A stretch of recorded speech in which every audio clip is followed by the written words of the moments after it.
ကျွန်တော်ဒီနေ့ညတော့အင်္ဂလန်နိုင်ငံမှာတရဲဇလန်လေးတစ်ပုဒ်ကိုတင်ဆက်ပေးခြင်းပါတယ်ဇလန်အစာအင်္ဂလန်နိုင်ငံမြောက်ပိုင်းရှိဝေးလံခေါင်းမှာသောတောင်ကုန်းပေါ်တွင်ဘလက်ဟုံးဆိုတဲ့အင်ကြီးတစ်လုံးရှိပါတယ်ထိုအင်ကြီးသည်နှစ်ပေါင်း100ကျော်သက်တမ်းရှိပြီဖြစ်ကအိန္ဒိယများမှာမိုတက်ခါဟောင်းနှွမ်းနေပြီပဲဖြစ်ပါတယ်ဒီဇလန်ရဲ့ဇက်လိုက်ဖြစ်သူစာရေးဆရာအဲလန်သည်မျိုးပြရဲ့စူညံမှုများမှဝေးရသို့ရှောင်းတိန်ကစာအုပ်အသစ်တအုပ်ရေးသားရန်အတွက်ထိုအင်ကြီးကို3လ5ရန်ခဲ့ပါတယ်အိမ်ကို9ရန်ပေးတဲ့အကျိုးဆောင်ကညဘက်ဆိုရင်တော့အပြင်မထွက်တာအကောင်းဆုံးပဲဟုထူးဆန်းသောသတိပေးချက်ကိုပေးခဲ့တော့လေအဲလန်ကတော့အရေးတယူမရှိခဲ့ပေစာရေးဆရာအဲလန်သည်အိမ်ထဲသို့ရောက်ရှိပြီးပထမဆုံးညမှာပင်ထူးဆန်းသောအဖြစ်အပျက်များစတင်ခဲ့ပါတယ်အပြင်ဘက်တွင်မြို့ဘိုးများအလွန်ထူထပ်နေပြီးအိမ်ကြီးတကားများမှာလေမတိုက်ပေအလိုလိုပွင့်ထွက်သွားတတ်ပါတယ်ခင်ဗျာစာရေးဆရာအဲလန်သည်ဒုတိယတက်ရှိစာကြည့်ခန်းတွင်စာရေးနေစဉ်အောက်ထပ်မှာ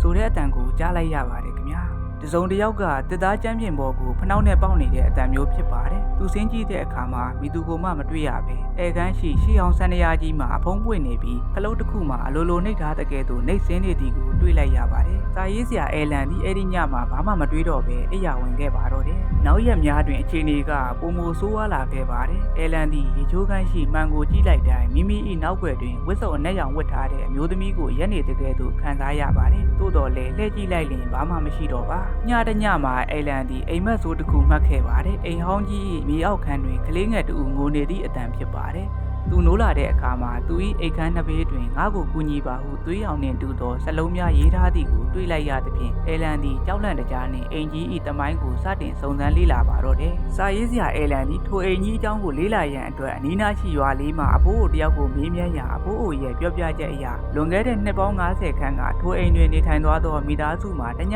တည်းအစနာမကြံပဲပျောက်ဆုံးသွားခဲ့သည်ဟုသိရပါတယ်။အိမ်ရှင်ဖြစ်သူမှာယူသွတ်သွားခဲ့ပြီးမိသားစုဝင်အားလုံးကိုမြေအောက်ခန်းထဲတွင်ပိတ်လောင်ထားခဲ့သည်ဟုကောလာဟာလာများရှိခဲ့ပါတယ်။စာရေးဆရာအဲလန်သည်အိမ်ကြီးရဲ့အကြောင်းကိုအစနာအနေချင်းသိသွားပြီးဖြစ်ကအဲ့ဒီညတွင်အဲလန်သည်တက်တီမွေးကမြေအောက်ခန်းသို့ဆင်းသွားခဲ့ပါတယ်။မြေအောက်ခန်း၏တကားကိုဖွင့်လိုက်သည့်နေ့အေးစိတ်နေသောလေတူးကသူ့ကိုကြိုးစုနေခဲ့ပါတယ်။စာရေးဆရာအဲလန်ကလက်နေသမီးနဲ့အလင်းရောင်အောက်တွင်သူတွေးလိုက်ရသည်မှာရှေးဟောင်းကလေးကစားစရာအယုတ်များနှင့်နေရန်တွင်တန်ကြိုးဖြင့်ချီထားသောအမှတ်သားများပဲဖြစ်ပါတယ်။အဲဒီလိုနဲ့ရုတ်တရက်မြေအောက်ခန်းတကားကဟုံးကနေပိတ်သွားခဲ့ပါတယ်။အမောင်ထဲကหนีရဲနေတဲ့မျက်လုံးတစ်စုံကသူ့ကိုစိုက်ကြည့်နေပါတယ်။အဲလန်ဟာအသက်ရှူခက်ခဲလာပြီးအေးစိတ်နေသောလက်ချောင်းများကသူ့လက်ဘင်းကိုလာရောက်ထိတွေ့နေတကယ်သူခံစားရပါတယ်။စာရေးဆရာအဲလန်သည်ကြောက်လန့်တကြားနဲ့လက်ထဲတွင်ပါလာသောမိချစ်ကိုချစ်လိုက်ပြီးသပွဲပေါ်ရှိဟောင်းနှွမ်းနေသောစာအုပ်ကြီးကိုမိရှို့လိုက်ပါတယ်။အဲ့ဒီစာအုပ်ကြီးမှာအင်ရှင်ဟောင်း၏ဒနာယီစာအုပ်ဖြစ်ပြီးမကောင်းဆိုးဝါးများကိုဖိတ်ခေါ်ထားသည့်စာအုပ်ဖြစ်ပါတယ်။စာအုပ်မီးလောင်သွားသည့်နေ့အမျှအင်ကြီးအတွင်းမှအော်ဟစ်တံများထွက်ပေါ်လာပြီးမြူဘိုးများတဖြည်းဖြည်းပျောက်ကွယ်သွားခဲ့ပါတယ်ခင်ဗျာ။နောက်နေ့မနက်မိုးလင်းတဲ့အခါမှာတော့စာရေးဆရာအဲလန်ဟာထိုအင်ကြီးကအပြီးပိုင်ထွက်ခွာလာခဲ့ပါတယ်။သူသည်ဒီအတွေ့အကြုံကိုအခြေခံပြီးစာအုပ်တို့ရေးသားခဲ့ရာအလွန်အောင်မြင်သွားခဲ့ပါတယ်။သို့တော်လည်းသူ့ရဲ့ဓာတ်ပုံများကိုပြန်ကြည့်သည့်အခါတိုင်းသူ့ရဲ့ပကုံးပေါ်မှာဖြူပြော့ပြော့လက်ချောင်းလေးတွေတင်နေတာကိုယနေ့တိုင်တွေ့နေရဆဲပဲဖြစ်ပါတယ်ခင်ဗျာ။ကျွန်တော်အခုတင်ဆက်ပေးသွားတဲ့ဇလန်းလေးကိုနားထောင်ရတာအဆင်ပြေပါရဲ့လားခင်ဗျာကျွန်တော်အခုမှတရေဇလန်းလေးကိုစတင်တင်ဆက်ပေးရတာဖြစ်လို့အဆင်မပြေတာလေးတွေများရှိခဲ့ရင်နားလည်ပေးပါလို့မေတ္တာရက်ခံပါတယ်ခင်ဗျာ